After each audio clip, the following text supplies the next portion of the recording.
Cool. Well, while Jesse is switching to the other monitor, I assume, I'm just going to quickly introduce Jesse. Thanks first, everybody, for attending here. We know we have some people still filing in. That is very, very cool. This is being recorded as well, so you don't have to worry about taking notes too madly. We'll definitely have a playback for you available afterward. And we can now, of course, see Jesse's full screen. Cool. So Okay. just a quick intro for Jesse here. Um, so I first met Jesse back at MicroConf, although we chatted a bit online and things like that. But I met him at MicroConf, and he did this incredible talk about finance, which is like, what? How did that happen? So it was really, really good. I'm not in any way, shape, or form a master of budgeting for my own business. I'm really looking forward to what we're going to learn here today, what Jesse can teach us. And of course, he's built YNAB. You need a budget. I believe, Jesse, is it greater than, is it 5 million a year? I think that's the most recent number that I saw. It's a fantastic business. Yeah, it's a fun story that my first talk at MicroConf was kind of about how the business was started, and then I came back the next year and told everyone how they should manage their money. So, um, yeah, it's been a fun story, just Yeah. growing it from something really small and just plugging away at it day by day. Cool, So, cool, love it. Well, then I will let you take over, and of course, anybody that has questions, do feel free to ask them. Jesse, I think we're going to try to have some time at the end of today's session to take a few questions. yeah, okay, let's Okay. plan on it, and I will do my best to not crash anything on my computer. So, um, let's see, right now, so everyone can see my screen, so I'm ready to roll, I guess. Yes, And yes, hopefully yes. everything goes smoothly at this point. Okay, so I want to kind of focus everyone. Just to give you a little bit of background, I did get my CPA back in 2006. I got a master's degree in accounting and then jumped in and got my CPA down in the great state of Texas and started doing work as a CPA.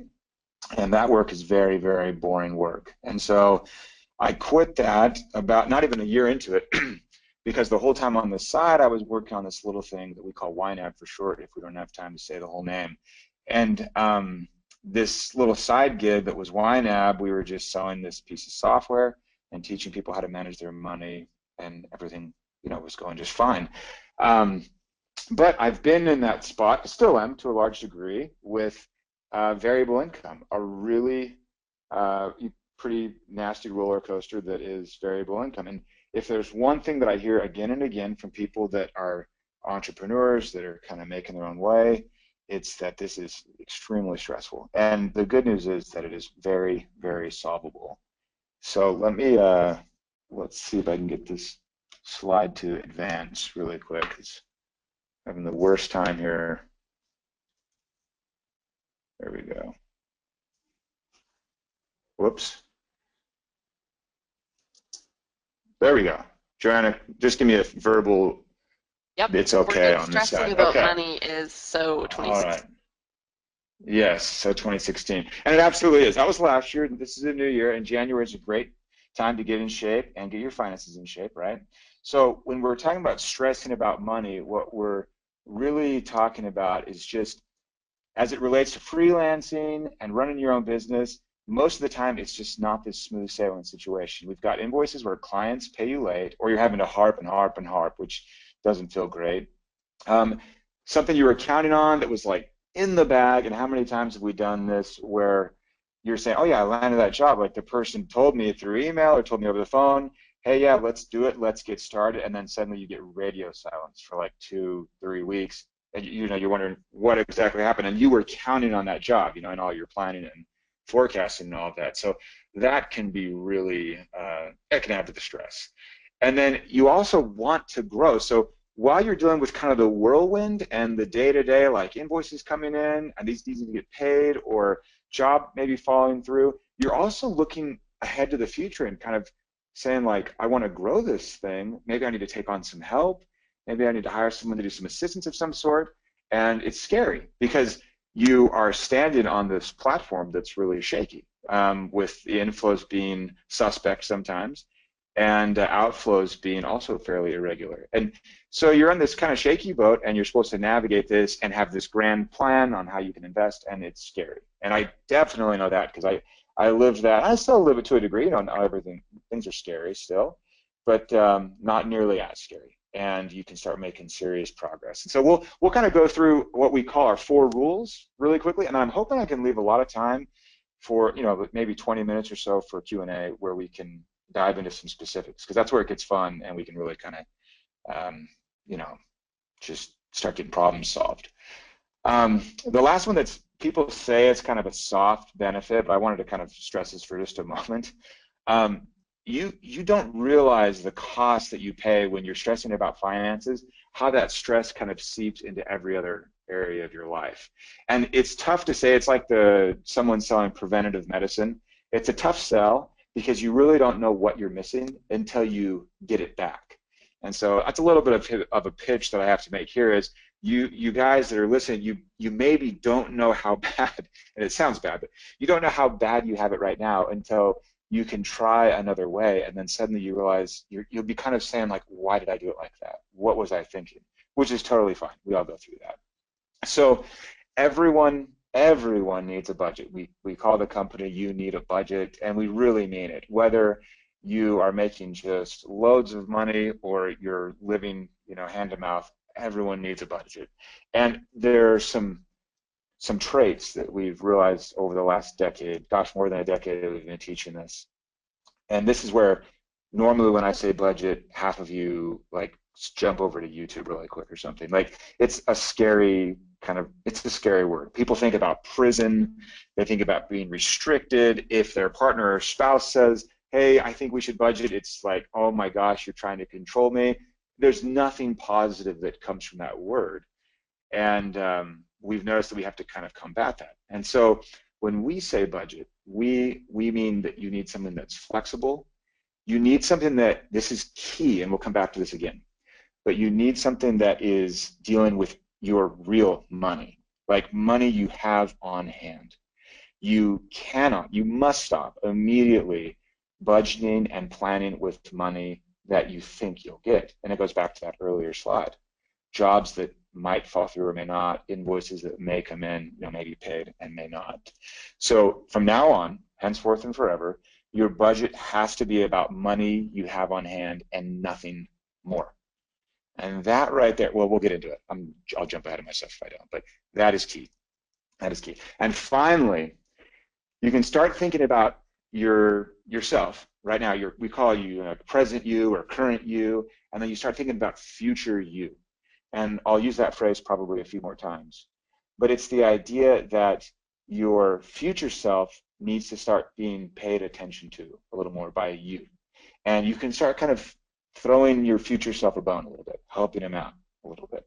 And that's part of planning for the future, but it's planning in a very concrete, very effective way. So just to give you a little bit of history on me. So I was started the company in 2004. And I started by just selling a spreadsheet that was teaching people how to budget. And I developed this method, these 4 rules that we'll go over. And it was going pretty well. And then we developed some software to replace the spreadsheet, and that was going pretty well. And then it was going well enough that I quit my accounting job, which was great. And that went pretty well. And I remember telling my wife, Julie, she'll probably come up again, but I remember her, she would ask me things like, hey, can we buy a couch? Or can we do this? What do you think about that? And we were very communicative about money because we were budgeting. And it wasn't ever a sore spot, but she would come to me, we'd kind of collaborate.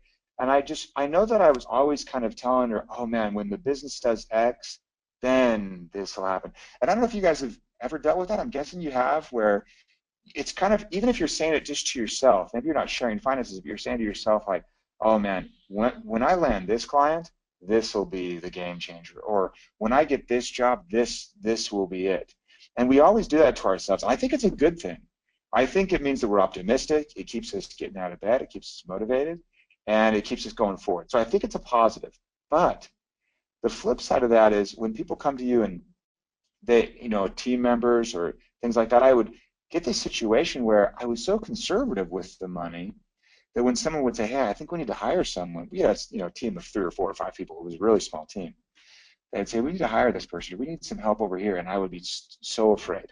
So afraid, like, could we afford this person? Hiring someone's a really big deal. It's like going into debt or getting married. It's a really big deal. Could we do it? And it always scared me. And I remember it, whether it was something like, hey, let's buy the team a little fun thing for Christmas, or let's take the team on a big trip. Same question. Jesse, can we do this? Can we afford this?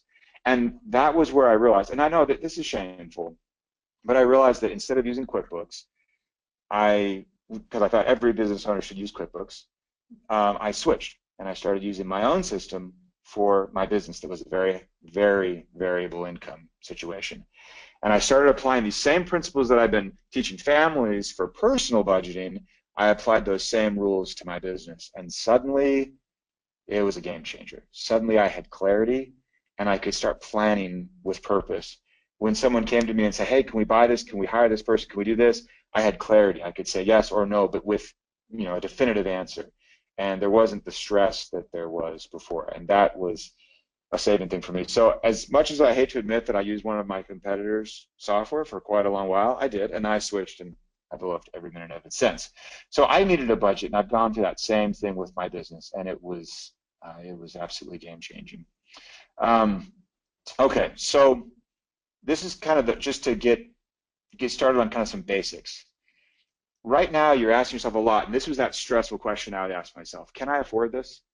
And it may seem like a harmless question, but when you're asking yourself that thing 20, 30 times a day, whether it's can I afford this investment in the business for a big project, or can I afford this coffee? Can I afford a new office, or can I afford a new pencil? It's all the same. Can I afford this? Can I afford that? It wears on you, and it causes a lot of stress. We want you to stop asking yourself that question first and ask yourself, what should my money be doing? What does it need to do? The money you only have on hand before I get paid again, before the next invoice lands. What does this money need to do? And that starts to create, I forgot about that funny bullet. Yeah, that is your new friend. So I'm not even try and say that. But what does this money need to do before I get paid again? That is the key question. And so what you're wanting to do is look at exactly the priorities, that the dollars you have on hand right now, exactly what they need to do. You're not allowed to say, well, in 3 days I'll get my invoice from client A, so I'm going to plan with that too. You don't do that. That's a violation of our rule. You just give every dollar a job that you have on hand right now. And you'll start to see that it really gives you that clarity that you're seeking, relieves that stress. You cannot forecast. When you start budgeting with pretend money, what you're doing is you're losing clarity. Suddenly I'm saying, hey, there's a $1,000 invoice that might be paid next Thursday. And so suddenly you're planning with what you might do with $1,000 that might come in. And when you have a lot of maybes and mights that kind of creep up, it starts to feel really unsure. And that budget that seems like this really great plan, it's not much of a plan at all because it's built on a foundation that's really shaky. And so you lose a lot of clarity when you start to add pretend money into your forecast. Let me give you an instance. You'll say, okay, I've got $1,000 on hand, and I'm going to pay my rent, and I'm going to buy a new drawing tablet, maybe if you're an artist or something. So that's your $1,000 for business money and what you're going to do with it. Then you also say, well, I've got this other bill that I need to pay. Maybe I need to pay like a virtual assistant, something, an invoice came in, I need to pay them. Oh, but I'll end up getting some money in a few days, so I'll use that money to pay the invoice for my virtual assistant. And right there, it seems harmless, but right there you've lost some clarity, because now you're not asking yourself what's more important, paying my VA right now or paying, buying this tablet and also the rent. You're not able to take those three competing priorities and with clarity say one is more important than the other. You're cheating by saying, well, new money will come in, so I don't have to answer that question. And answering that question is what gives you the peace to know that you're on the right path and that your money is doing, I should say, what you really want it to do. Now, there is a close cousin to clarity, and that's scarcity. Scarcity is a scenario where you run out of money that you have on hand and you still have obligations that are due. Maybe you've got an invoice that's late. Maybe you need to pay the electric bill and that's late. Whatever happens, you're saying, I don't have enough money, and scarcity is introduced. And I love scarcity. I think scarcity is a powerful, powerful principle. And a lot of people would just try and run from it. It's like, I don't want to feel like I don't have any money. I don't want to feel like my money's run out. And I say that feeling like your money has run out is the best thing that can happen to you in your business. I felt like my money ran out that was what pushed me to start my own business. That's what pushed me to start YNAB. We were having a baby. Well, he was, we knew he was coming, right? You have a little bit of warning, thank goodness. And we knew he was coming. And I knew I wanted Julie to be able to be at home. That was like her biggest life goal was like, I want to be home with my kids and raise them full time. And it was super important to her. And so that was a non-negotiable for us. And what happened was I was, still in school. We're having this baby. We got married super young. And we ran out of money. My whole plan was I got to get through school without debt, and Julie wants to be able to stay home and do the mom stuff completely, and not have to worry about working while she's doing that. So that was the big goal, and we didn't have enough money. Now, scarcity I was feeling it. I was actually really upset about it because it made me mad that we were going to run out of money before I could finish school. And that was where I had the idea, well, maybe I could sell this spreadsheet we've been using, this budget we've been using. It's been pretty effective, even though we were running out of money, right? Maybe we could use that. Maybe we could sell it. And I asked Julie, do you think we could sell this? She said, no, I don't think it'll work. And I ignored her, and we were off to the races. It's the only time I've ever ignored her. So that scarcity, that feeling that I had run out of money, it drove me to create something. And when you let scarcity kind of enter in, and when you start dealing with just the money you have on hand, and you start prioritizing, that scarcity will cause you to do very creative things. And I know, just because I know Joanna, I know what kind of audience she attracts, I know that everyone listening here is creative and has a lot of drive, and that alone, that'll do the job. Creativity and drive, and the world's yours.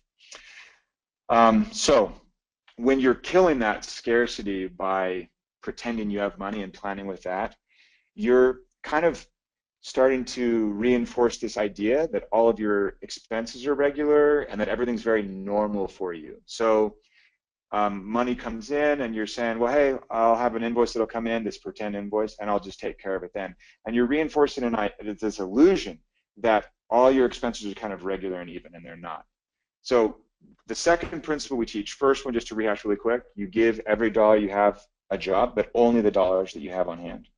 Second, we call them your true expenses, and you embrace those. The true expenses are larger, less frequent expenses that don't happen regularly. If I were to ask all of you, hey, name your monthly expenses, you would say things like my cell phone bill, maybe my cable, Netflix, maybe like a subscription to a couple of services you use for your business, things like that. You'd name things that happened on a frequent, mostly monthly basis. And then you'd forget about all these other expenses that happen regularly. The big one for business owners is taxes. They happen once a quarter. Well, they happen once a year. You should pay them once a quarter, and they sneak up on the best of us. And that is the prime example. I shouldn't say probably. That is, from my interaction with all sorts of business owners, that is the prime example of an expense that is very real and sneaks up on all of us, and unless we plan for it. So you have to look at these and kind of look ahead, and this is where we're talking about that future version of yourself. You have to kind of set your future self up a little bit better. So don't set your future self up in April to owe a bunch in taxes. Don't set your future self up to have another big bill that's due where the money's not going to be there. You want to set yourself up to have everything feel super, super smooth. And we call it expecting the unexpected. Let me give you an example in the personal realm, because I know this will help us all as well. I mean, everyone's got personal finances as well as business. Car repairs. People say, oh, I can't plan for a car repair because I don't know when it'll happen or how much it'll cost.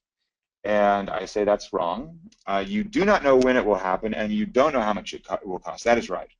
But you do know that it will happen. That is an absolute truth. So you know that you have car repairs. You also know that the car repairs will happen in the future. So you also know that the price that you'll pay for those car repairs will be greater than zero. So we know the repairs are greater than zero. We know they'll happen in the future, and we know that they'll happen for sure. And that's why I say you can still expect the unexpected. You can still plan for those car repairs. Just set some money aside. And then that future version of you that is rolling along the road, cruising without a care in the world, and then suddenly a tire blows out. That happened to me the other day. You end up being set up just fine. And you've got money there that's job is to sit there and wait for that expected / unexpected car repair. And you just pay it. We talk about having, instead of having a pile of bills sitting there waiting for money to arrive so you can handle them, we want you to have a pile of money there waiting for the bills to arrive so you can handle them. And you kind of turn it all on its head. Now, this is not difficult. This is like third grade kind of math as far as figuring it out, but you want to look ahead and just say, okay, what are those big expenses that have gotten me in the past? Holidays get all of us personally. In the business, I've mentioned the taxes.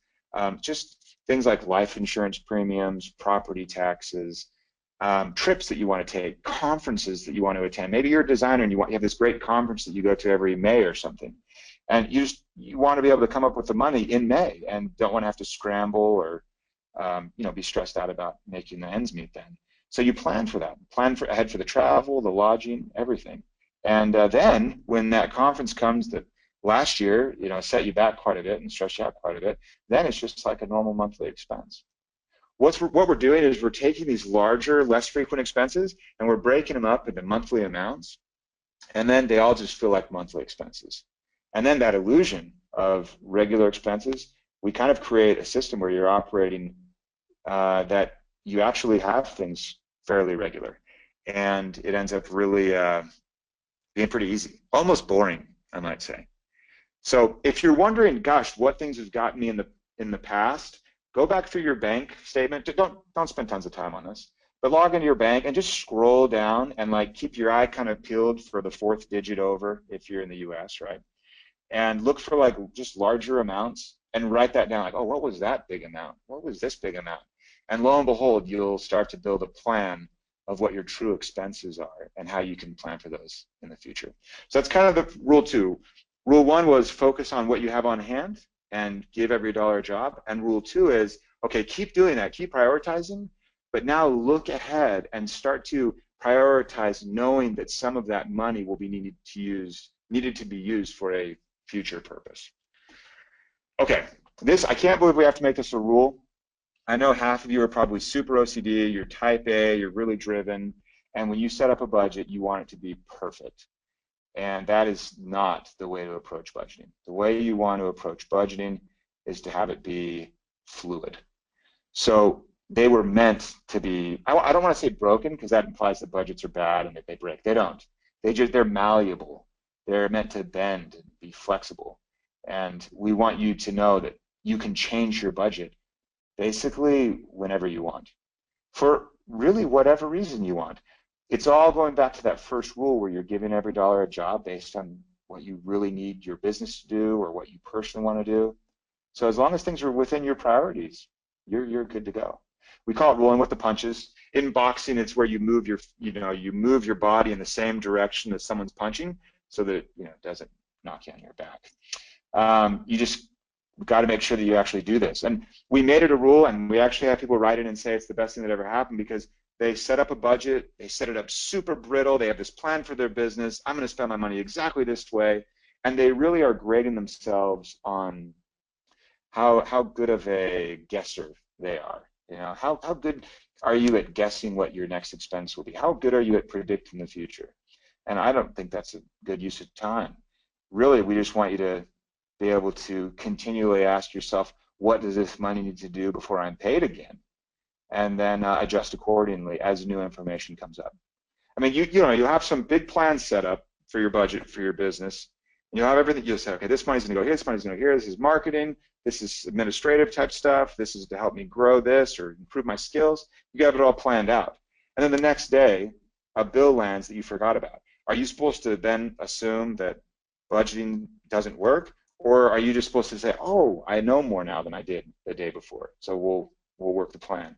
It's like a coach that makes halftime adjustments, in the middle of a game.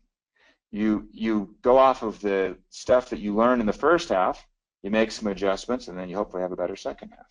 So it's a rule. Change your budget. And then finally, this is huge for you that are on these wild variable income type roller coasters. This is key. We want you to work towards living off of last month's income. The stuff you brought in at least 30 days ago. So you collect invoice A, it just sits there. About 30 days later, you finally start to use the money that you collected from invoice A. And in the meantime, invoices B and C and D may be landed. You're spending money, we call it aging your money. That's why you got that little dollar with a locker. Your goal is to age it at least 30 days, where you say, hey, this dollar that I just used to buy a coffee, I earned that about 30 days ago. With work, probably, if you guys are doing invoicing with like, net 30, work probably did 30 days before that. So you're building up this buffer, this time where you can make good decisions and where you aren't living right on the edge and having to juggle constantly like, oh, this bill landed, and John said he was going to pay me today, and Steve said he'd pay me in 2 days, and here comes this other bill, and what do I do? That all goes away. And again, like I said before, when a bill comes in, money's already waiting there instead of the other way around. It's far less mental overhead than what you're perhaps used to, where you don't even think about the timing of the invoices. You just kind of keep collecting them and setting them aside, and then once the month rolls around, you look at this pile of money and you say, okay, I've got all the money that I collected in the last 30 days. What does this money need to do before the next time I sit down and budget? And then you'll do that again, and you'll have collected more invoices in the meantime. You'll have another pile of money, and you'll say, well, now what does this money need to do before I'm paid again? Always thinking ahead toward those larger, less frequent expenses, making sure you're taking into account those bigger expenses and weighing those with your priorities. But man, it's a great way to operate for those that are on commission, doing pay by the hour type of work, things like that. Gives you a lot of stability. You know what my favorite is? This opportunity bit. It's not just that if a great client comes along or a great project comes along that you can take it. It's also that you can fire clients that you should fire, and that you can raise your rates and maybe lose a client because you raise your rates, and be confident that you'll pick up another client that happily will pay that rate, pay what you're worth.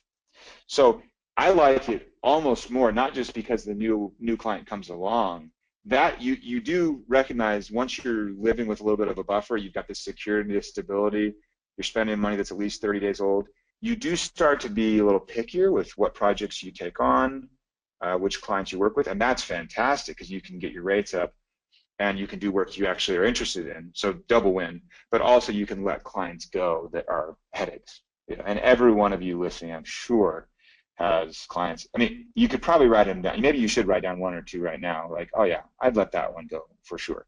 So that is another huge advantage to having your finances more stable, is you can come from a better place when when it's time to part ways with a client that's just not worth the headache. Okay, so let's see here. You've got step one, giving every dollar a job. That's just priorities, making sure that only the money you have on hand is given priorities. You're always also, as you give priorities, always looking ahead and saying, okay, what's coming up? I need to take into account some of that. You'll change your budget as needed, and then finally you'll make sure that you age your money, spending money that's at least 30 days old. That's a process. You'll get there. On average, wine average take about 4 months to get there. So it takes a little bit, but not as long as you might think. And I think that's it. So let me see if I can pull over this chat window really quick here, because Joanna, I think I see you. Oh, I hear you now. Yes, yeah. Thanks, Jesse. That's awesome. I just chatted over to see if you have questions. Now is a great time to start typing them out. Like, start hitting enter on these questions you've got, and specifics good, generals good. This is a really good chance to get inside Jesse's head and get him to help you maybe understand how you can apply that training today. I know for me, Jesse, the idea of giving every dollar a job, it was like, what? Like, that's crazy. Yeah, I love the idea of like assigning jobs to anything, like the jobs to be done approach. That's good over totally. there. Having this here is for your finances. It's so smart. So it changed things for me quite a bit. You start to be more intentional. You Yeah. start to like ask yourself questions like, well, gosh, what do I really care about? And those are it's like a Tony Robbins or like an Oprah kind of moment, where you're like, well, what do I, like a life moment, but it really ends up being there. And I think that's where people start to feel like when your money is lining up with what you really want it to do, like you start to feel Yeah. content, and you're not even making more money. It's a great spot to be. Totally, totally. My challenge is like making sure I'm communicating with, I haven't got a big team, I've got a little team, but everybody always wants money. And it's like Hmm. communicating what are the things we're going to spend money on, and all that kind of stuff. So it's tricky, but yeah, very useful. So I know questions are coming in. I'm not going to keep taking up all the time here with Cool. my questions. So one of the first ones we've got here comes from Stephen. He asks, what do you advise for people in debt? I assume, Stephen, for freelancers in debt? I'm not sure. That's the extent of the question. What do you advise Okay. taking? Yeah, so Yeah. he's a freelancer, he said. Yeah. Yeah, and this applies. My advice would apply whether you're freelancing or not. Debt is really, we were talking about the future version of yourself. Debt Mm, is the representation of your past version and the gift that they've given you that you're now dealing with. So what you want to do is just recognize, and I'm not like morally against debt or anything like that, but it still goes back to that first rule where you're saying, okay, what do I want my priorities to be? And you have to recognize that debt, especially the most expensive kind, credit card debt and things like that, or in the freelance world, and I'll say right here, like these do make me mad, is scenarios where they're buying your invoices for you for a massive uh, return. So okay. you'll sell $1,000 of invoices for $650, and that kind of, they call it factoring, and you're seeing more and more of that in the freelance world. That is the equivalent Mm, of a payday loan, and I don't like them at all. But that aside, mm, it ends up being just your debt is basically speaking for your priorities before you have a chance to. So you're saying, oh, I'm going to huh, give every dollar a job. Jesse said I should. And the debt's saying, oh, well, sorry, we already spoke for, a third of your money, so good luck with the rest. So that's where I feel like a lot of people find the motivation to be like, wait, that's not effective, and they get pretty motivated to pay off the debt and let them give every one of their dollars a job instead of having the debt speak for it. Now, as far as like bigger questions around capital and mm, investing and growing a business, I would need to know more, kind of more what he was asking right, about. right. Yeah. Cool, very cool. Okay, so cool. We will move on to the next. There are a lot of questions. I'm looking at the time, so awesome. Travis asks, he says, I run a business that's cyclical, specifically with student school years slash season. What happens Okay. when I base fixed costs like raises on a good month, like in April or May, and then have those higher fixed costs still when revenue drops in months like June and July?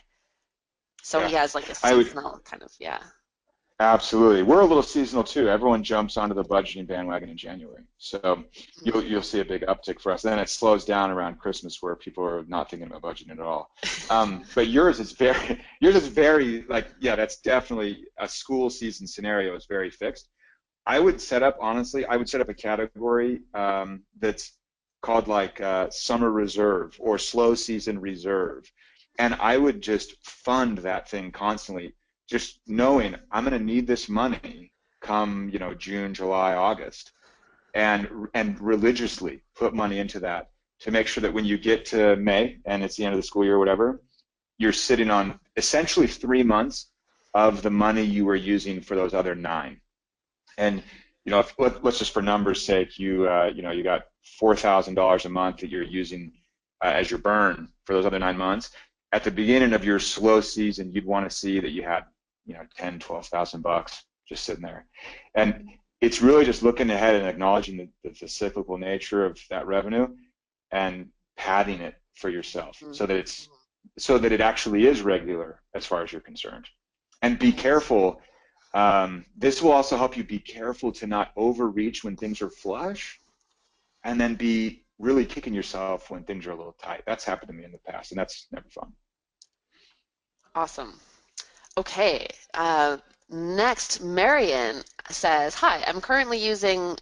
I didn't know you said it YNAB. I always say YNAB, or then I just end up saying you need a Um, budget. Anyway, I'm currently using YNAB for personal budgeting and love it. Would like to know if there's a quote unquote business version with tools and different reporting we can use to track sales, etc., like QuickBooks has. yeah, I've thought about it in the past, and Mm, we're really focused right now on the consumer market. So I don't have any plans, not enough to say with any certainty. But I will say I use YNAB to run YNAB. And the report that I find most useful is for my accountant is that I export all of my transactions for the year in one big list. And I say there, if you have any questions, here it is. And then I also export our income versus expense report.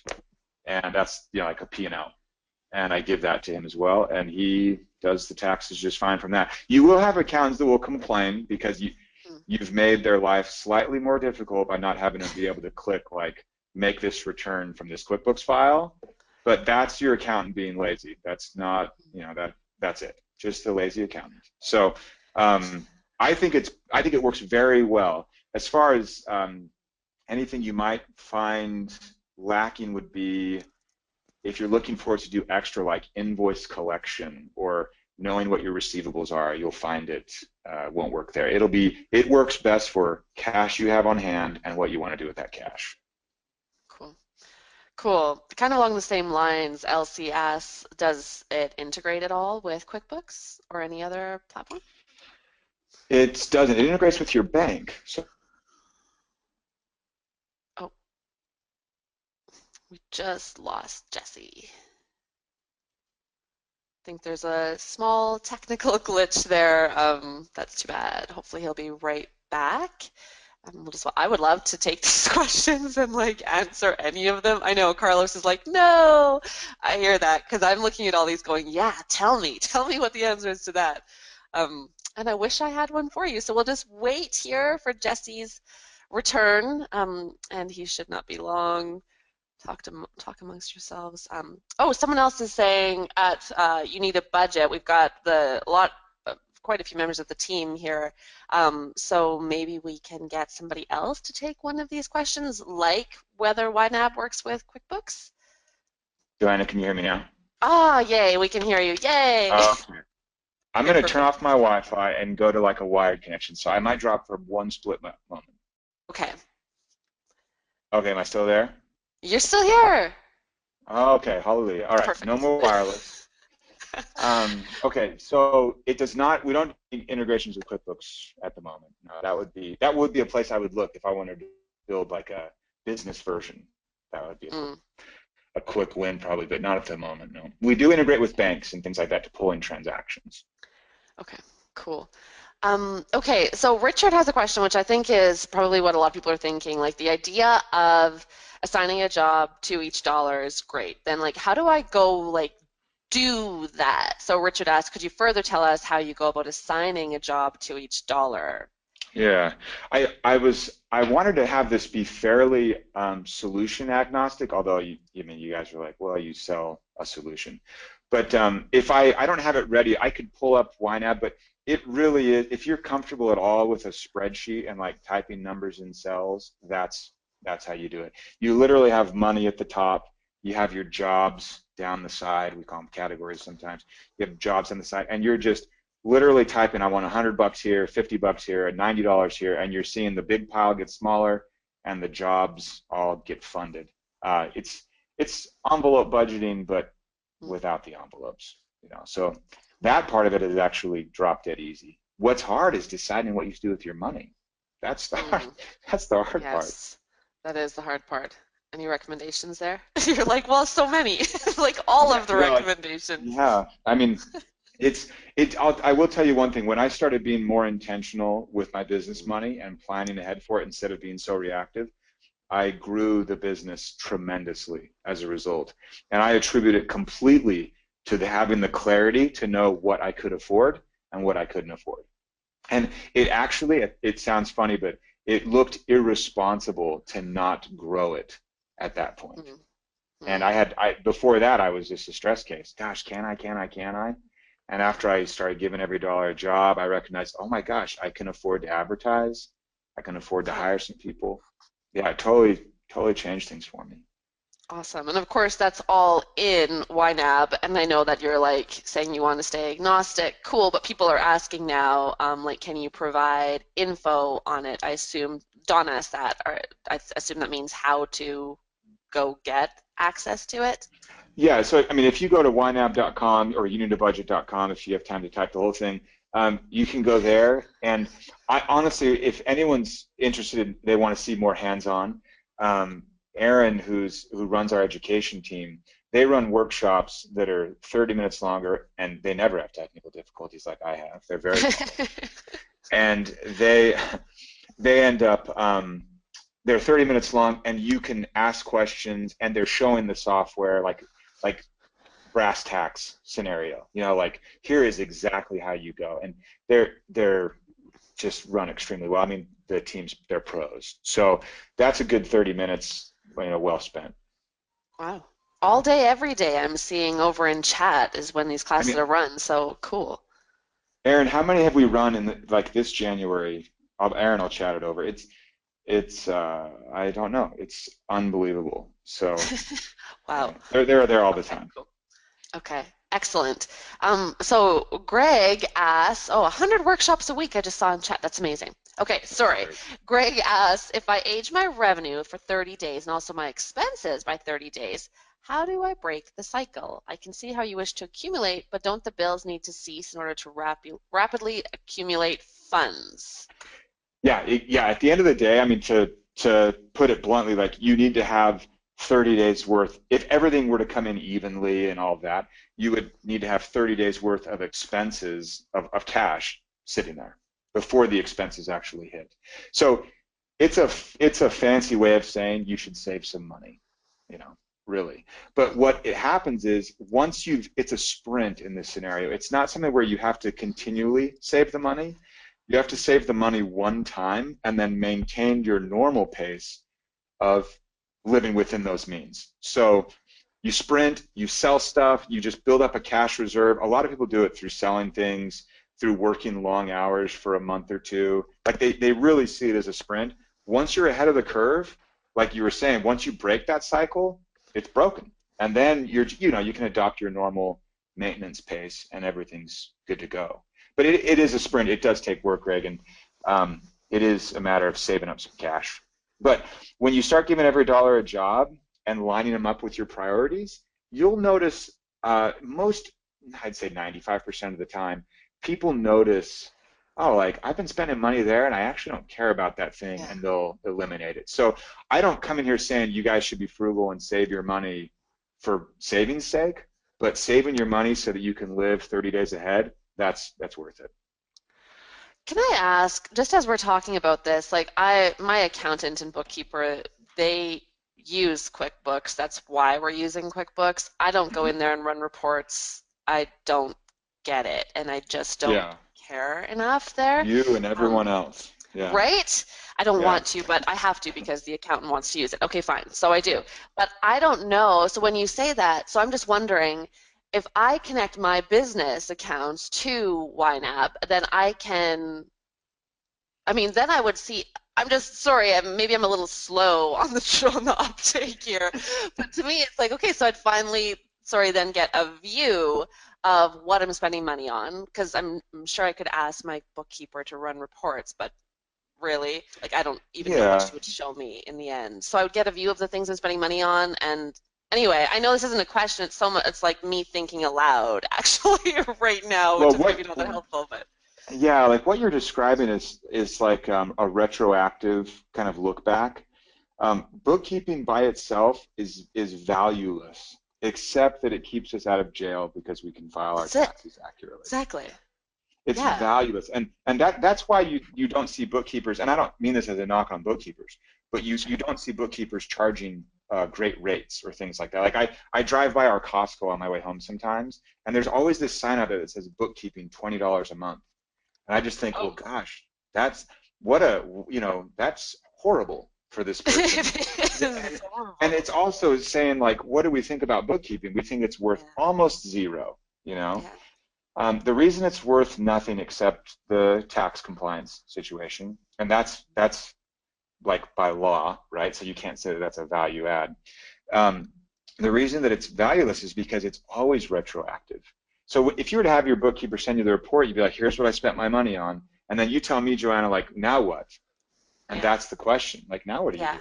So if Yeah. you were to hook up YNAB and just let your bookkeeper do their thing, you hook up YNAB and you start giving every one of the dollars a job, you would start to feel like, well, one, you would feel a plan that was in place, and you'd be looking ahead, and just turning around and looking ahead instead of looking back. That's where Mm-hmm. the value of accurate financials come in. And Hmm. I wrote a book, I self-published a book called Pace. I think it's still on Amazon. Aaron, maybe you can find it on Amazon and shoot the link over. I hope I put it for like $1, as cheap as you can put it on there. But it's this idea of where the value comes from tracking your finances, and it comes Yeah. from being able to look ahead and make that plan. So let them do what they want, but you could do YNAB totally independent of that, and you'd feel a very different thing towards the money Ah, at that point. that's amazing because I find myself just going through my credit card statement at the end of the month and saying, like, basically manually reviewing it to see Yeah. what we spend money on. It seems so dumb now. And I wonder, but yeah, okay, all right, cool. I know I don't want to take up any more of the time, but I'm theming my days now, and Fridays are for finances, so I'm definitely going to do that on Friday. Very Cool. cool. Thanks, Jesse. So Yeah. cool. Okay, so let me try to ask some of the quicker ones. This one might be fast for you. Karina asked, "Hi there. How do I estimate saving money for taxes if I don't have an idea how much I'll make this year? I'd like to have a sinking fund for it, but I don't know how much to put in. Any tips?" hmm you should know at the end of each month what your profit was. So how much did I bring in less expenses I paid?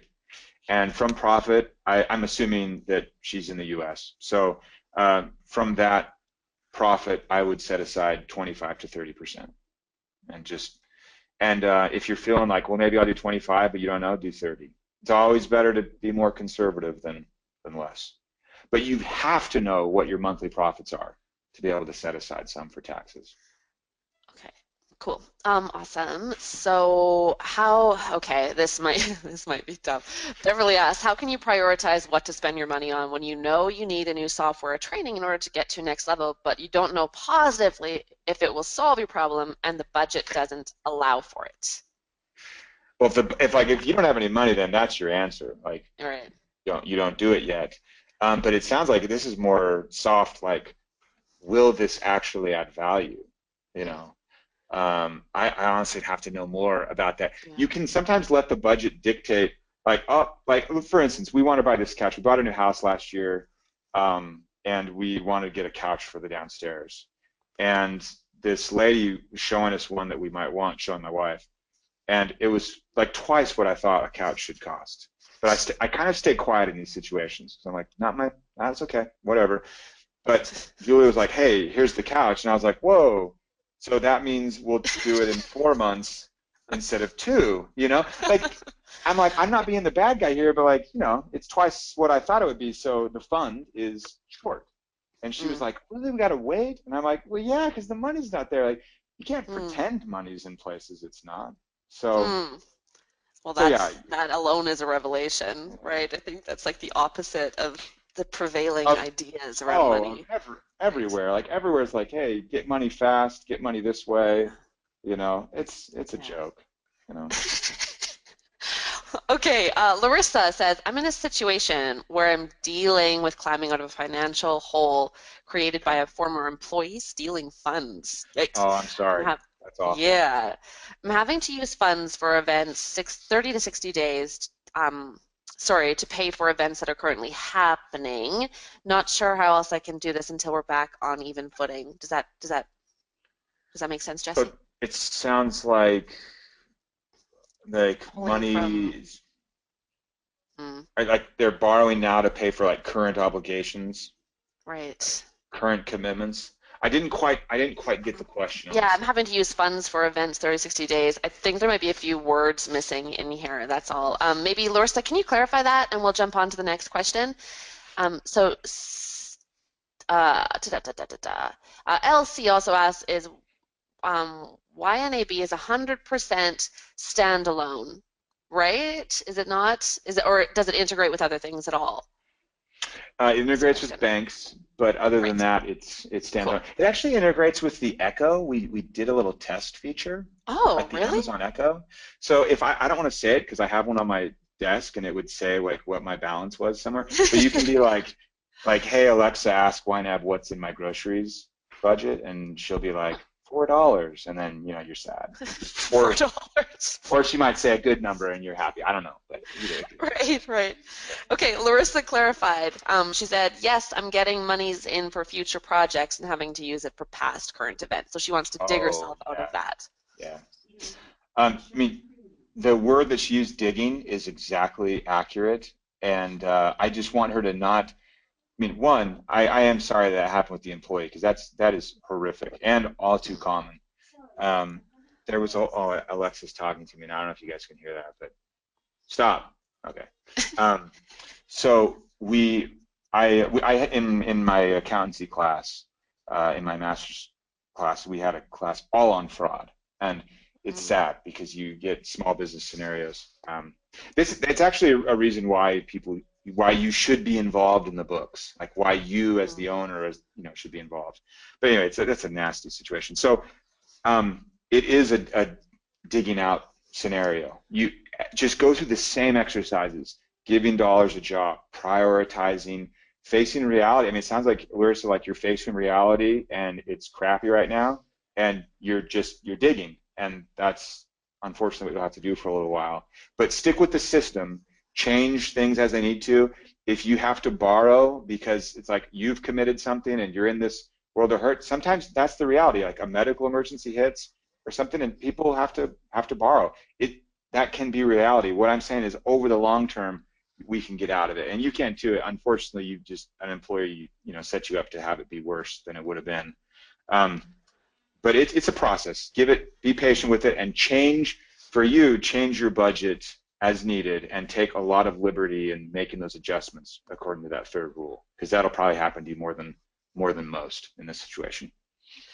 when do you recommend, Jesse, just like doing a push or something to bring in more money? Like if it's hard to dig your way out, what are you, Oh, any, yeah, I recommendations? uh, I I side more with earn more than spend less as far as like my bias goes. So I'm much more intrigued by the idea of finding higher quality clients, upping your rates for no good reason except that you should. We habitually undercharge as entrepreneurs. So I don't know why, but we value our own work because we can do it. We value it low, and everyone else around us values it much higher. And for some reason, I mean, literally like half of what we should charge, really, a lot of the Yeah, time. So it's so true. raise your rates and make more money and seek clients that appreciate the value you deliver. But um, you can only cut so far before you hit major diminishing returns on like effort in versus dollars saved. Mm, So, and honestly, another thing, Joanna, is one, sometimes we like to optimize at that lower diminishing returns arena, optimize our expenses because that's easier, but gets us like a quick endorphin win versus thinking through like hard strategy, a better sales process, landing bigger clients. Like those are meatier, more difficult problems than like shaving a little bit off of a bill, you know. And so we tend to gravitate toward those easier solutions because we feel like we're checking a box or two, when in reality we should spend time on increasing the inflow. Absolutely. cool. Okay. I know we're at the end of our time. If there's one quick, short last question here, and then we'll wrap it up if that's cool, Jesse? Cool. Yeah, absolutely. I've Cool. had fun. Awesome, me too. So Beverly asks, does it make sense to pay for things with a payment plan in order to stay within your monthly budget, even though the total cost will be more because you're paying over time and it always costs more? Yeah, no. That's just a fancy way of, I mean, that's just borrowing for it. I Yeah. Borrowing is a way of kind of kicking scarcity in the teeth that we talked about. where you're like, oh, money's scarce, but I'm going to pretend it's not scarce by borrowing. And when you kill scarcity that way, you've killed your creativity, you killed your drive, you found an easy out to a harder situation of trying to earn more. And so that I feel like debt kind of hamstrings us to not do hard things that actually are far more fulfilling and effective. That's a little Yeah. philosophical, but I believe it completely. Interesting. I know when you're saying that and what you've said throughout, it's kind of reminded me, you're friends with Josh Kaufman, aren't you, Jesse? Yeah, yeah, I love Yeah. Josh. He's so smart. He's fun to hang out He's with. so smart. I know. And Yeah, he said once, buy once, cry once is his rule. And I don't know how that fits in with your philosophy, but it seems to kind of fit here. Like, just if you have the cash on hand and you can pay for it and it's part of your budget, etc., then if you just pay that one-time fee, pay the 997 one time instead of 1,400 over the course of 6 months. yeah, That's the buy once, cry once. And that's kind of helped me a lot with making purchasing decisions too. Buy yeah. once, cry once. I like it. I don't know And if I you. mean, those things like that's a perfect example. Like that example you said, where it's $1,000 an hour, 1,400 over 6 months. That 1,400, I mean, that's the equivalent of like an 80% interest rate or something. I think if my math was right. I mean, that's a lot of Yeah, to pay for the yeah, convenience of not having to pay at all, or for yeah, the convenience of not having to face scarcity. Really. yeah. Totally. Okay. Love it. Jesse, thank you so much. Thanks everybody for your questions too. And how can people find you afterward, Jesse, to learn more from you? And of course, there's some links in the chat as well to go sign up for some classes. Yeah, absolutely. I was usually at the end of these I say you can follow me on Twitter, but I took a break from Twitter in 2016, and Right. then I haven't gotten back, and I've been kind of liking it. So just email me if you have any questions. Just email me jesse@unitobudget.com, and I'll just answer emails that way. Or definitely jump into one of the classes if you want to see kind of more hands-on with the software. Those would be the two things. But I've had a lot of fun. I want to thank everyone for their patience with the tech stuff. So No worries. it's Cool. awesome. Okay. Well, thanks so much, Jesse, and thanks everybody. Have a great rest of your day.